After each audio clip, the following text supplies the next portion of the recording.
Hello. Welcome to You've Been Told. You've been told.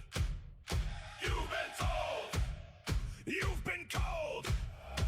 You've been told. You've been told. You've been told. You've been told. You've been told. You've been told. You're going to find something interesting here. You're going to find substantive discussion. You're going to find topics that are in the daily news, but also you're going to find a different spin on it. You're going to find a different perspective. We'll have different guests that'll enlighten you. And let's just talk about a couple things that are underway right now. 2 days from now, Vance Belter is going to be sentenced to 40 consecutive year sentences for the murder, the assassination of Melissa Hortman. John Hoffman will be a guest here. He's already said he will, but he's a little bit busy this week because he's going to have to give his victim impact statement. That's sad. It's tragic. There's nothing positive that I can even think to say about it. But also, in our governor's race, Donald Trump decided to weigh in, and he picked Mike Lindell, the My Pillow guy. Gee, not what I would consider a high-quality candidate. The guy's never done anything. Sure, he's got a story about being a drug addict, and then he brought forward pillows, and I saw him doing something illegal. He was tossing them out to people during a parade in Delano. In fact, I know somebody's actually bringing a court case against him for that. And he's probably going to have another large fine for basically doing something illegal. Now, he said, oh, wait, my lawyers have this covered. And I go, are those the same lawyers you used with the Dominion case? Yeah, I think you might need a new crew. Well, we'll see what happens to the My Pillow guy. But hey, there's another interesting question about him. And that is, did he get here in time to be a candidate to start with? Because Minnesota state law says that you have to be a resident of the state for an entire year before you can run for governor or lieutenant governor. Now, okay, maybe he can say he moved into the state in time, but I think he might have to prove it.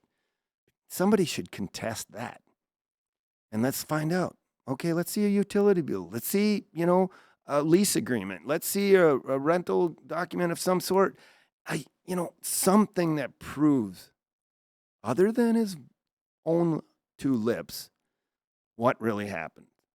And if he wasn't here in time, we might have a situation like we had in 1990, where John Grunseth jumped naked into a pool with some 14-year-olds, his daughter and her friends, and then he got embarrassed to the point that he withdrew. And then Arnie Carlson got elevated up the chain because he was the second place victor. So, you know what? It'll be funny if in this election they're paying attention to who comes in second place. And it's not a stupid RCV election, which is ranked choice voting or single transferable vote voting, which is the abomination we have in St. Paul, Minnesota, where I vote.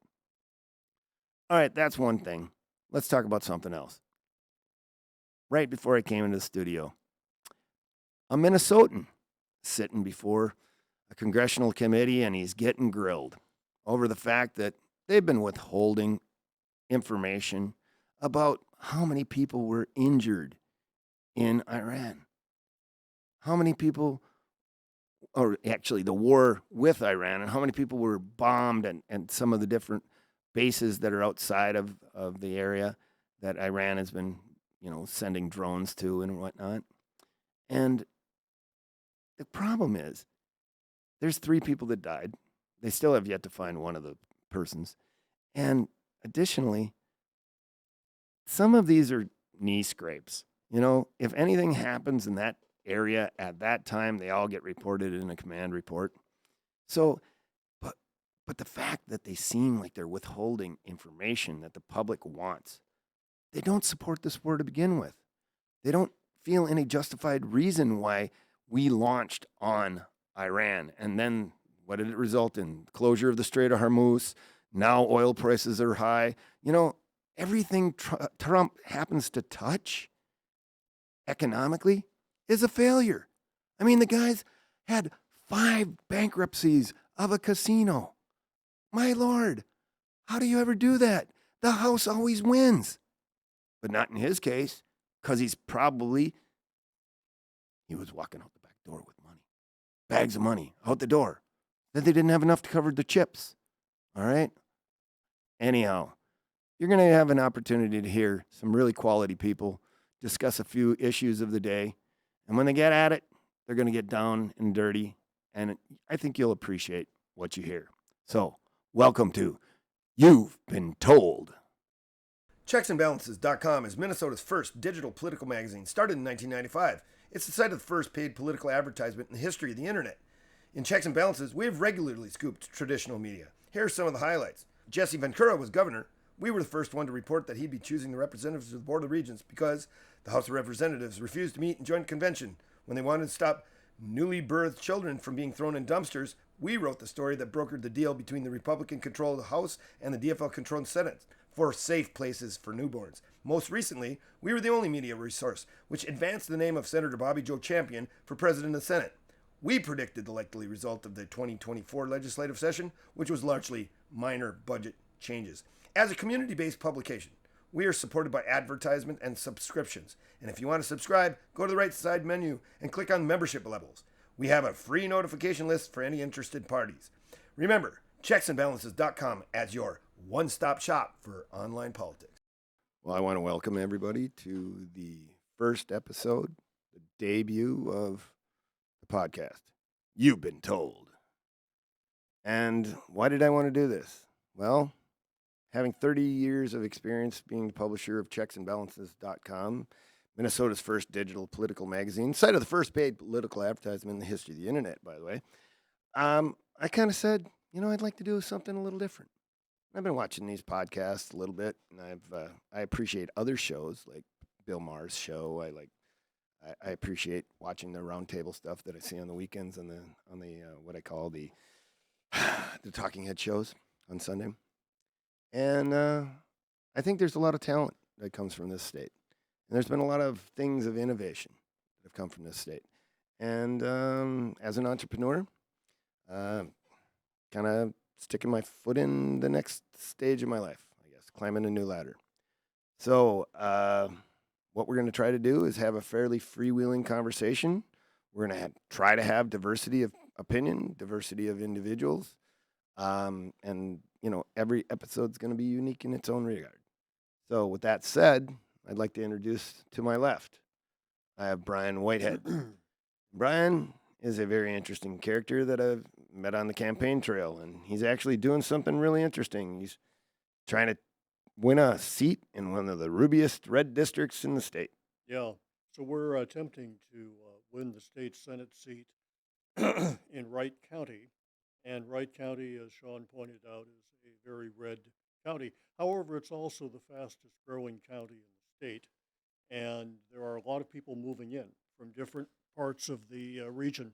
So we've got new voters. We've got, I think, a very, very qualified candidate, by far and away the most qualified candidate in the race. So we will see how this all plays out. All right. And to my right, we have a distinguished individual who, no, he's not a lookalike for Wilford Brimley. He is Roy Magnuson, who was an active member of the St. Paul Teachers Federation for a long time. And then he lost a few friends when he decided to go work with Ramsey County Sheriff Bob Fletcher. Roy? Oh, thank you for the interesting introduction, Shawn. I am happy to be here, and I think part of the world is if we're going to have a side that can appeal to everybody, we also have to decide that manages to understand that for many people, public safety is a reality that they're concerned about. And when we decide we're not going to because we're too quick to decide that anybody in law enforcement must not be a very good human being, I think we're missing the boat. So we'll see how the discussion goes, but I'm happy to be here, and thanks. And to his left, Dane Smith, distinguished journalist from the Star Tribune era that I first came around the Capitol, and I developed a very good friendship with. We had a lot of conversations, and in fact, I asked him one time, "Hey, Dane, you're going to retire. What do you want to do with your life?" He said, "Well, I think I'll go work for some blog." So I figured he was going to come work for me. That didn't happen. But anyhow, Dane has been doing some work with MinPost and providing some op-eds in his old publication, the Star Tribune. And actually, I wonder what you think the Star Tribune's doing right now. Actually, I don't know if I'm up to speed on that. As we all know, every newspaper in America is losing money and losing staff and being replaced by new tech stuff, and they're struggling. But they actually, I think, are the best newspaper in America right now in their peer group. They have the largest staff. They have a larger staff than Chicago. They're continuing to produce good enterprise work, and it's all because they're locally owned. That's a huge factor, and I think we're lucky so far. As we all know, they had some more layoffs recently, and they're probably going to go to a nonprofit foundation-run model, which may be the answer. I've always thought that for-profit journalism was not as honest and independent a voice. They depend on advertisers, and they're always owned by rich people. But anyway, I'm glad to be here, and I look forward to talking about my new series in MinPost called Debunking the Defamation of Minnesota. So he's a stalwart person. By the way, I believe Dane at one time identified as a Republican and then later changed over. Yeah, I've been across the spectrum. I started out as a kind of a early Reagan supporter in the early 70s. I was a crazy libertarian and ended up evolving. The great thing is my newspaper career forced me to listen to people, and once you do that, you tend to if you're really listening and you don't change somewhat, there's something wrong with you. And last but fairly far from least, John Lesch, former state representative, 20 years ago, took a little detour into Iraq in his own venture, and he would have ran a better special election if he hadn't been hanging out at his cabin during his primary when I ran into him at Home Depot. But, maybe I don't know anything about politics. Maybe you have to be in your district and running. But anyhow, John Lesch. Maybe you do. I think you forgot to mention that Dane was the dean of the Capitol Press Corps. Weren't you the dean? I don't know how you define the dean. I was there a long time. Well, I've heard you called the dean. You forgot to Dane the mention Dean. that. Dane the Dean. Cool. But yeah, no, I got primaried out in 2020. I'm proud that I was dragged out kicking and screaming and didn't fade to black, shrink from the light. So yeah, that was 2020. Although, as most people in the know, that was probably going to be my last term anyway. I got some little kids, and are you getting? Yeah, we're losing. Sound okay? It's going in and out. Okay. All right. But suffice it to say, I have no regrets.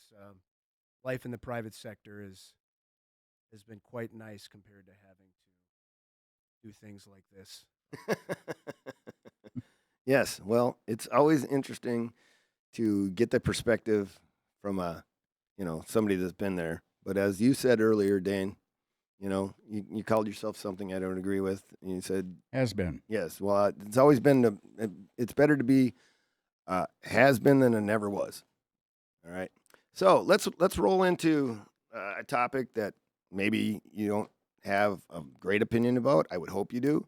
But let's talk about the war in Iran. Is it worthy?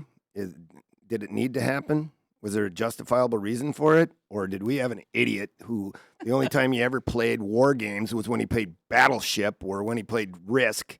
And we'll talk about the idiot in chief in a little while. But Is it officially even a war?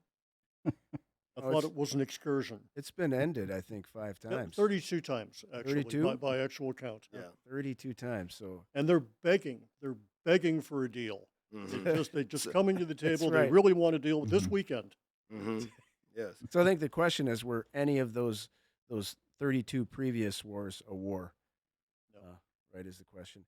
Any average person on the street, which I think is the important question about any kind of whether it's a full on war declared by Congress or a military excursion, the question is, was it worth it? And the only thing that people know is the Strait of Hormuz was open before all this happened, and now it's closed, and And now gas prices are gas doubled. prices are way up, not to mention all other kinds of consumer goods.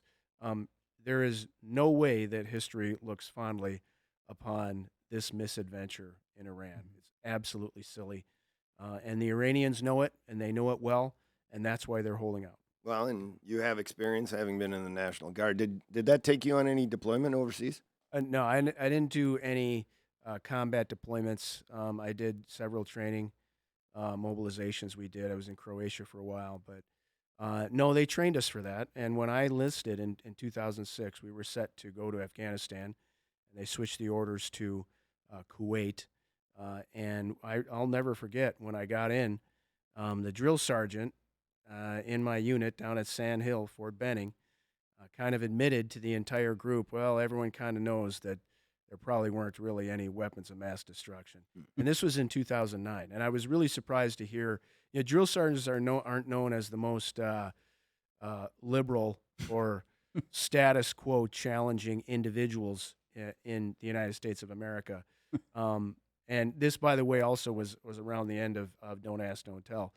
So I was surprised to hear him say that he thought the whole thing was ridiculous. But we go where we're ordered, and where duty calls, which I was impressed to hear that was the attitude too.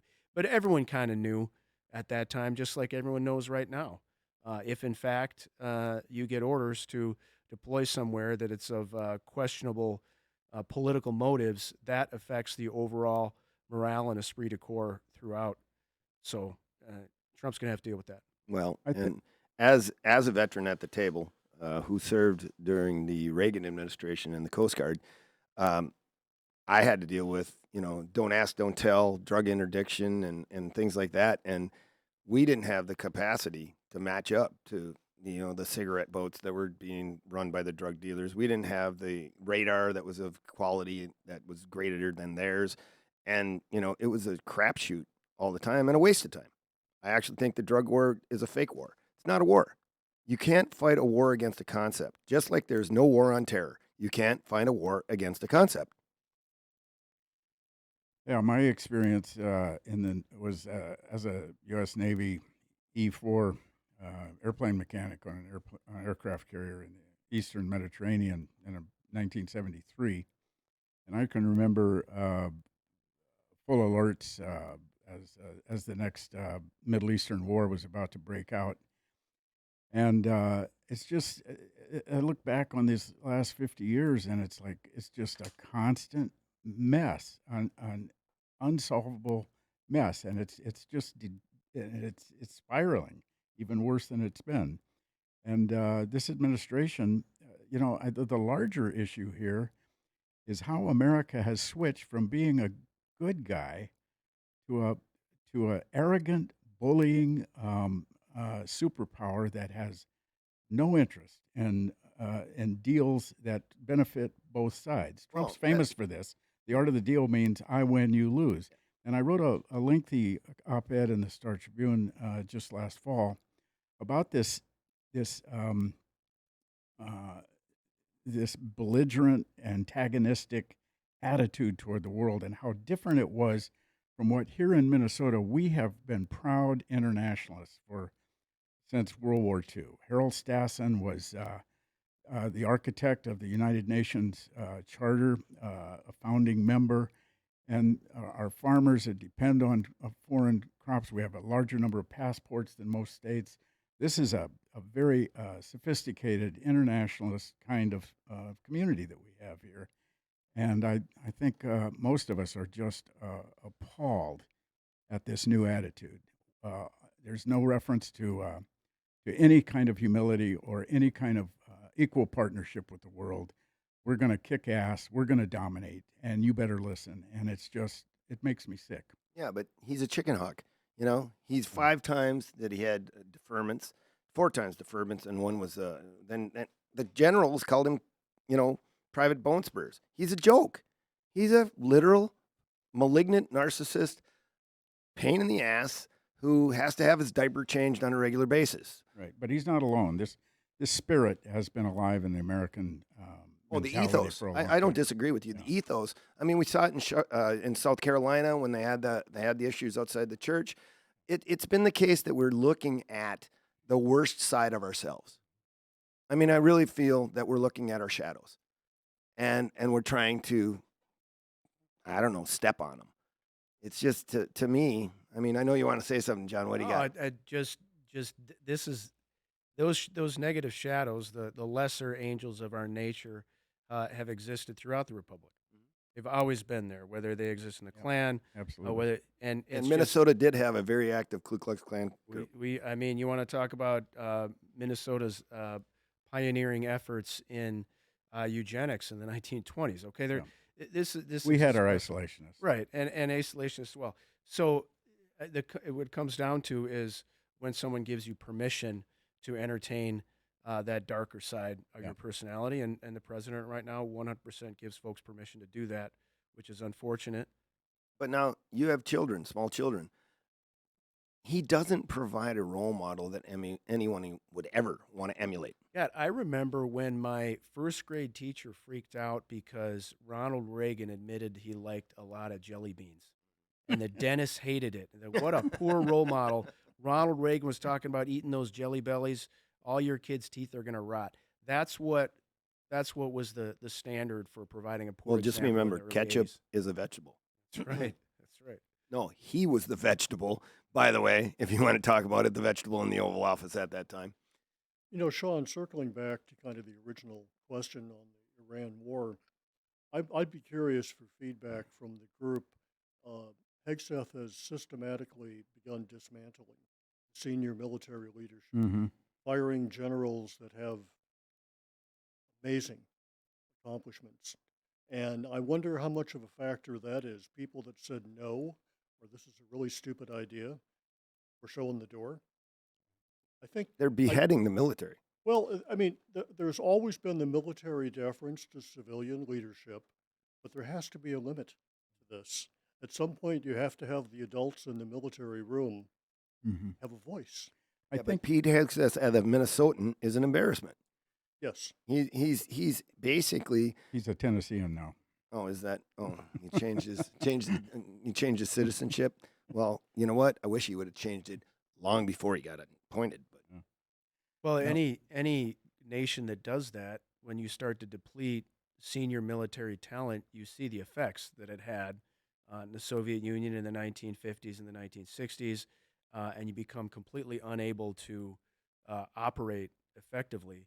But the way Hegseth and some of these folks see the military is that it went so over the top, the needle swung so in the direction of DEI that he sees it as his personal mission to undo all these things that happened and does not care the negative impacts that it has. So, yeah, absolutely. These impacts, I think we're going to see for the next 5, 10, 20 years because people lower on the chain and the people's in orbit around the general officers start to see what it means. One of the most important things that I ever heard in the military at the time was in 2017, at the beginning of Trump's first term, when he threatened to nuke. I can't remember who he was threatening to nuke at the time. And it was more than one general officer that stated unequivocally, by the way, we don't have to obey illegal orders. That was hugely important to me as an officer in the military at the time to hear that voiced by general officers. You have not heard that at all in Trump's second term. no, people are cowed. But I'll tell you what. Let's take a break here, and we'll come back in a few minutes. Did you know that every honorably discharged veteran can have up to a fourplex for their VA loan? That means a homeless veteran could live in one unit and have income from the other 3. Now, the beauty of that is that provides economic stability to this person, and that won't make them dependent on the government. They'll actually be independent and able to live their lives in an honorable and valued fashion. So if you want to help out veterans in this capacity, go to containedsolutions.org, give a donation to Contained Solutions, and we will build new housing for veterans in places they own, and their freedom will be their own. Well, welcome back. And we might have had a few things that got stepped on. We might, hey, we're taking baby steps here. It's the first time. And my first time leading a discussion, except I did once be a debate moderator for all of the third-party candidates in the 2000 election. And I tried to find it out on C-SPAN, the Libertarian candidate, the Constitution Party candidate, and whatnot.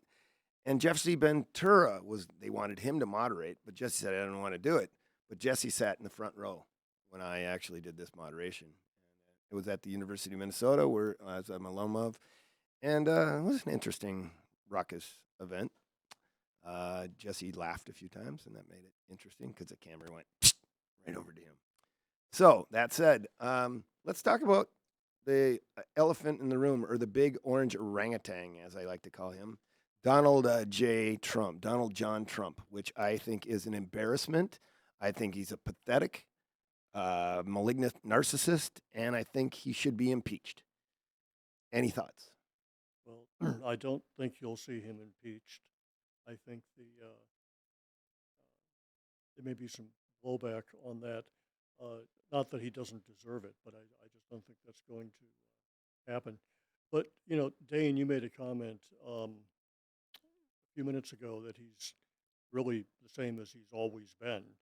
And I think I lived on the East Coast for years, and we would bump into Trump professionally. And I can assure you that the big law firms and the big accounting firms wouldn't touch him with a 20-foot pole, even back in the mid-'80s. He was toxic. He was absolutely known to be a very poor businessman, and frankly, a very dishonest player.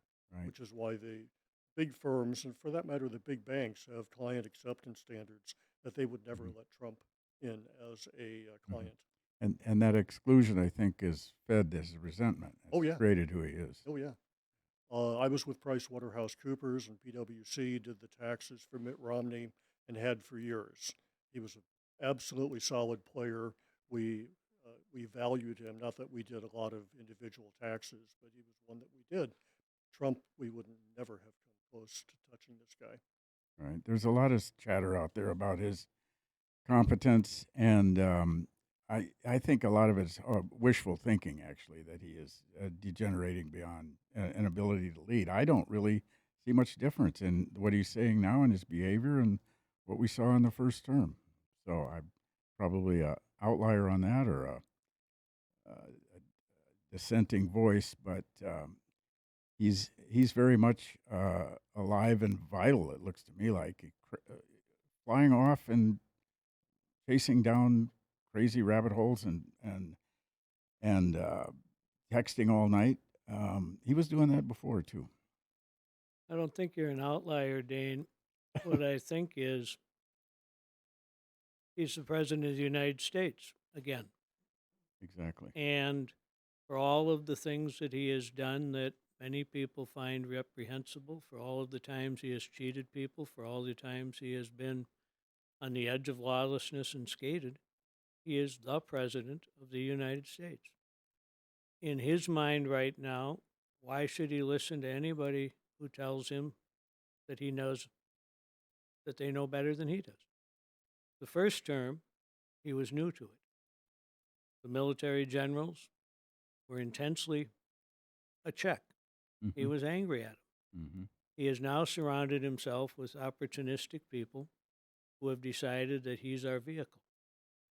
I think in America, traditionally, campaigns start the day after Labor Day.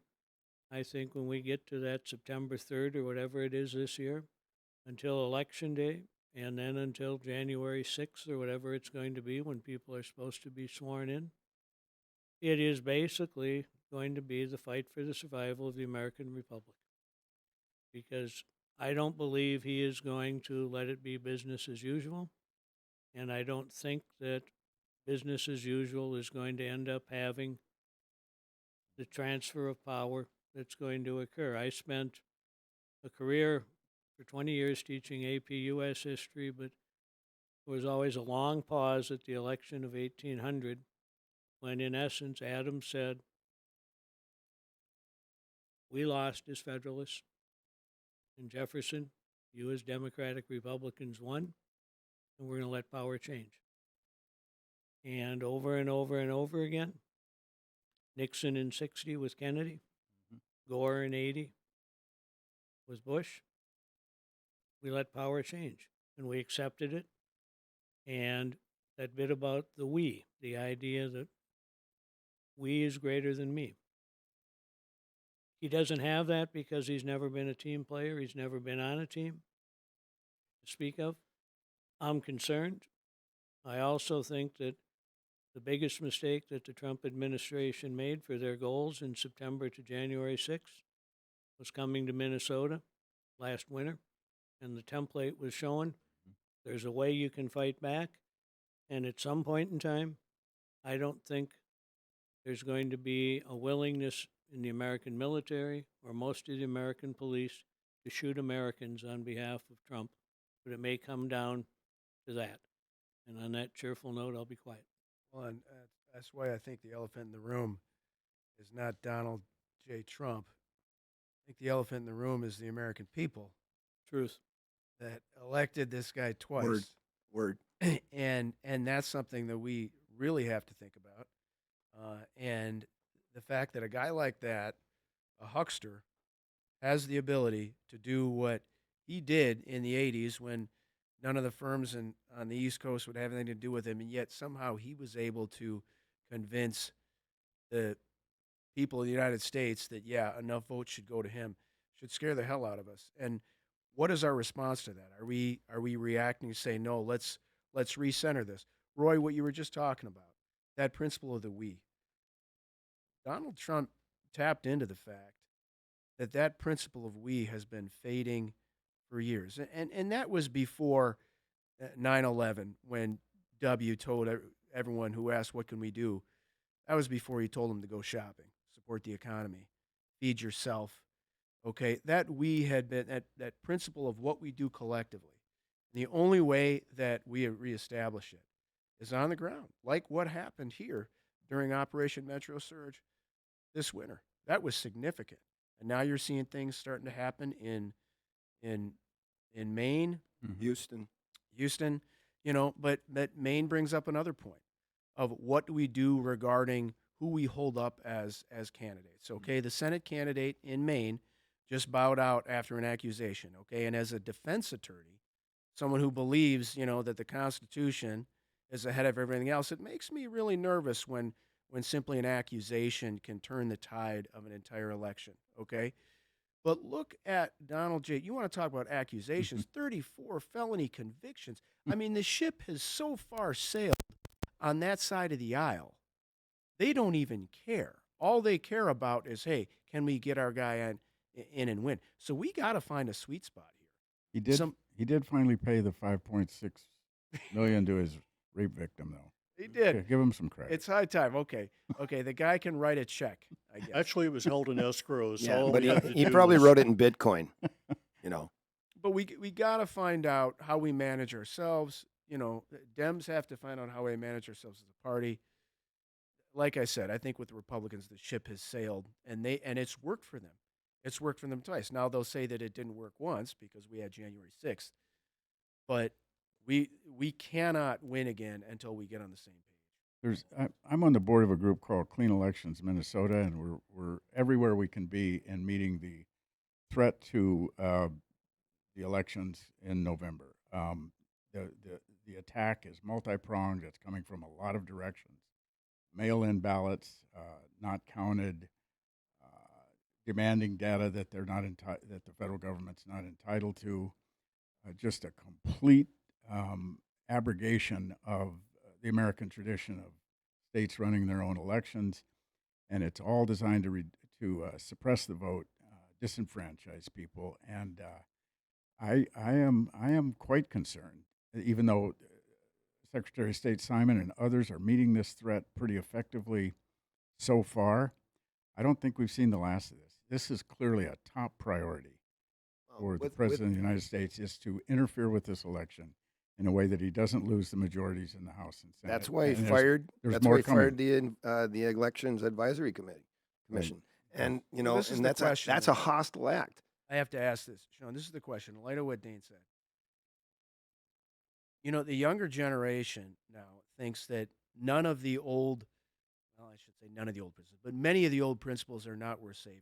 You got to burn it all down and rebuild a progressive vision. And there are still many of us who believe, no, a lot of those principles, including the Constitution, the Bill of Rights, and those court cases that stemmed from them, are still very worthwhile hanging on. I don't think we're going to convince the next generation of leaders that a lot of those are worth saving. So that's the question. Is it possible to do that? Is it possible to save this idea or not? You know, it's interesting. I look at my sons, and their political awareness has really been, in the last 10 years. And they might start to view Trump as being normal. This is the normal American politics. And those of us who have some gray hair, no, this is not. This is so antithetical to the John Danforth, the senators that we knew in our youth that were very serious people. Profiles and courage. Exactly. And I'm sure there was always some skullduggery, but we look at them and these were people that we could have our children look up to as being something to emulate. And Well, that's when path to senator take. meant something. That's right. I mean, a senator was meant to be a very serious, deliberative person. And we've lost so much of that. And I don't know how it comes back. That's the question that's got me concerned. Well, back to the issue. I kind of want to hear Roy Magnuson. Yeah, Roy works with young people not any longer. his entire life. I still do, thank you. Okay, all right. Well, yeah, he does a lot of coaching and things. How about them young people? The young people are still worthy of all the hope for America that we've had. The trick is, can those of us that are of different generations give them a reason to believe by what we do, not just what we say, by how we act, by how we respond. The idea that, to come back to the we that you see in our schools now, not just in the urban schools where we've become very much majority minority, but in the suburbs, which are looking like the two cities 20 years ago, and the exurbs that are becoming even more like that, in greater Minnesota. Spent this last winter refereeing high school wrestling across the metro and a little bit in greater Minnesota. It's not to say that all the youth are fully accepting. It's not to say that all the youth see diversity in the way that sometimes we've let it be framed out. But they see people as people a whole lot more than Donald Trump ever does. They see differences in class as being something besides just difference in race. The place that the transgender piece, which for an older person is still kind of a figuring out, they just see a classmate. They see a friend.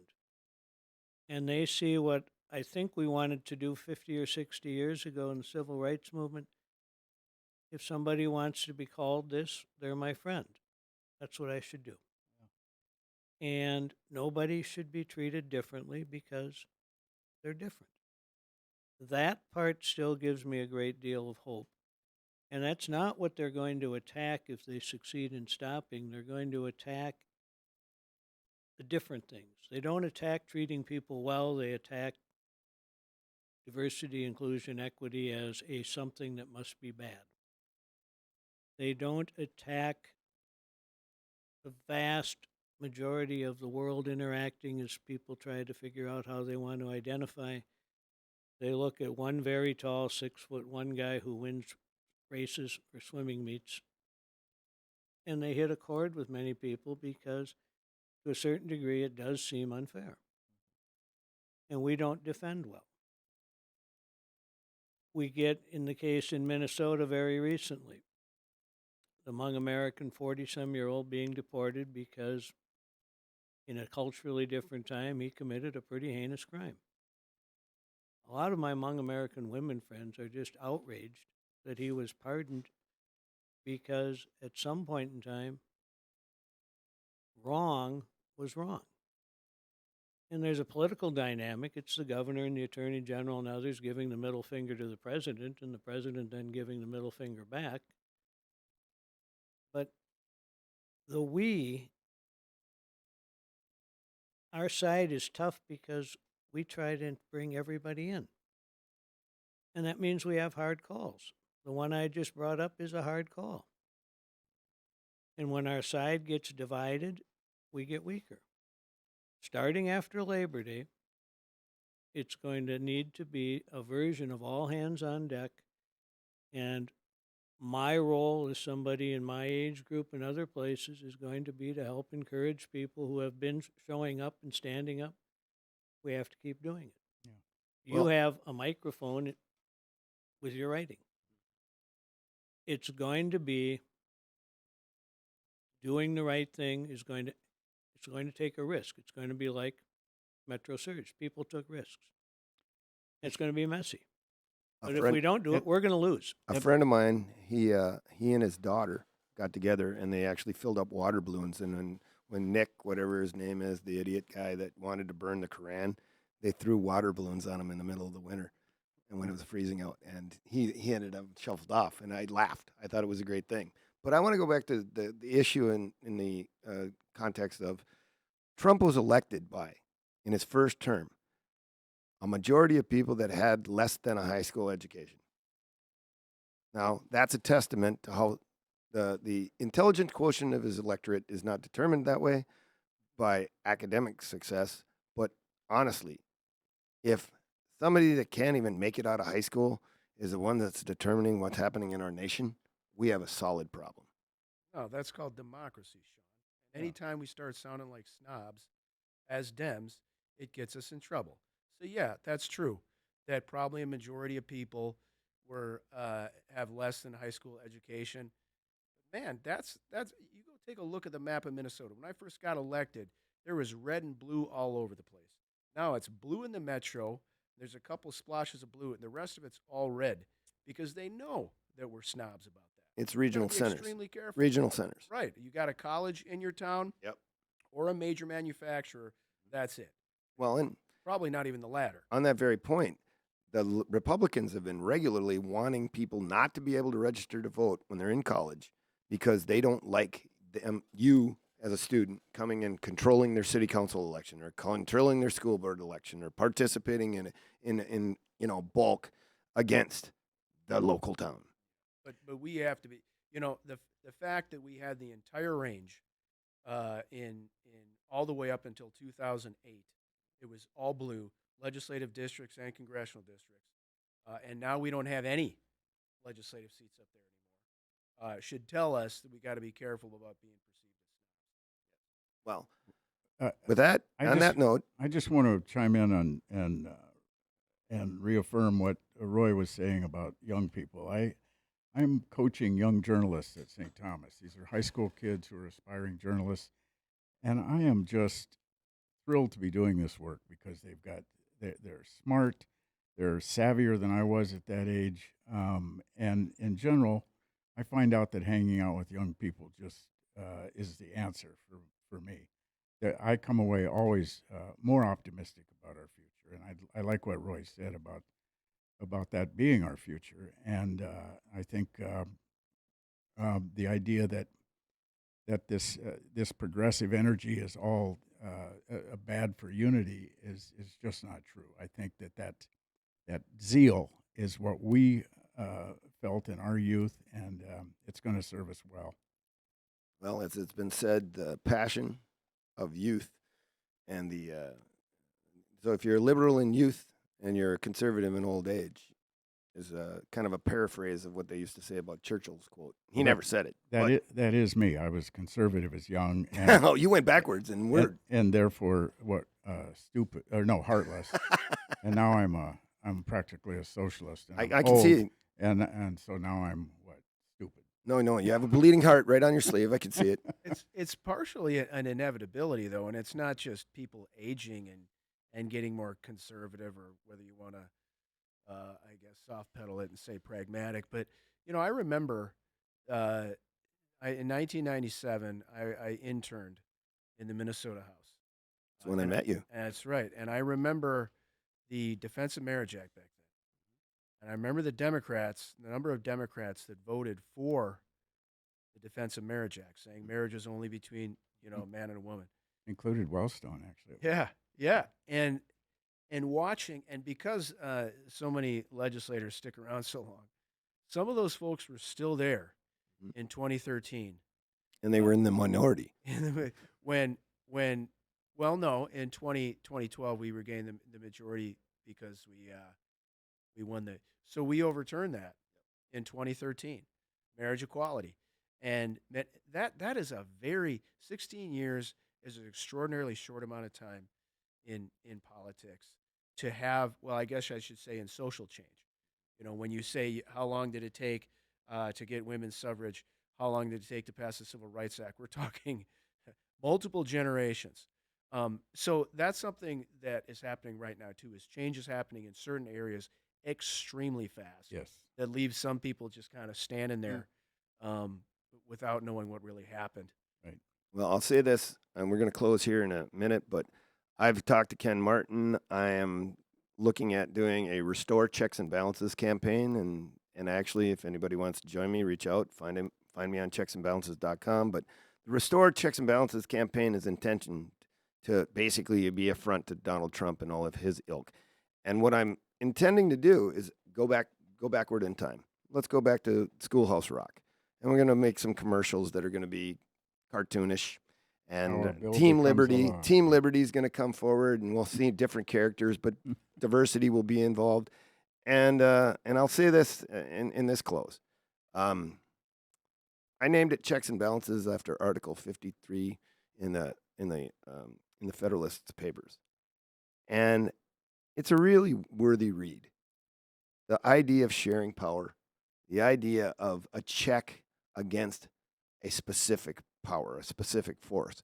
And Donald Trump has overstretched his abilities. And the judiciary is a bunch of cowards in those black robes because they don't check him at all.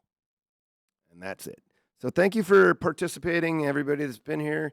We'll see what other interviews that we can throw into this mix and get this podcast out, and come back next time.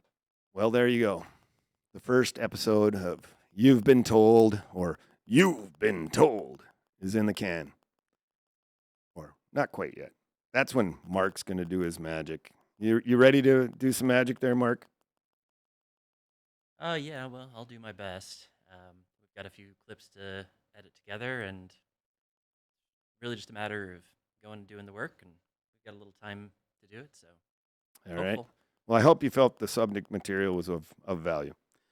And what I'd like to say to you, the audience, whoever you are, don't be strangers. If we're on social media, give us a thumbs up, give us a like. If you want to, send us a message, or if you think you're a good prospective person to come and give us your opinion, hey, shoot us a resume. Tell us what you're all about. We're open to people participating. Democracy is not a spectator sport, and information is power. And I'd ask you to build your muscles. See you next time. You've been told.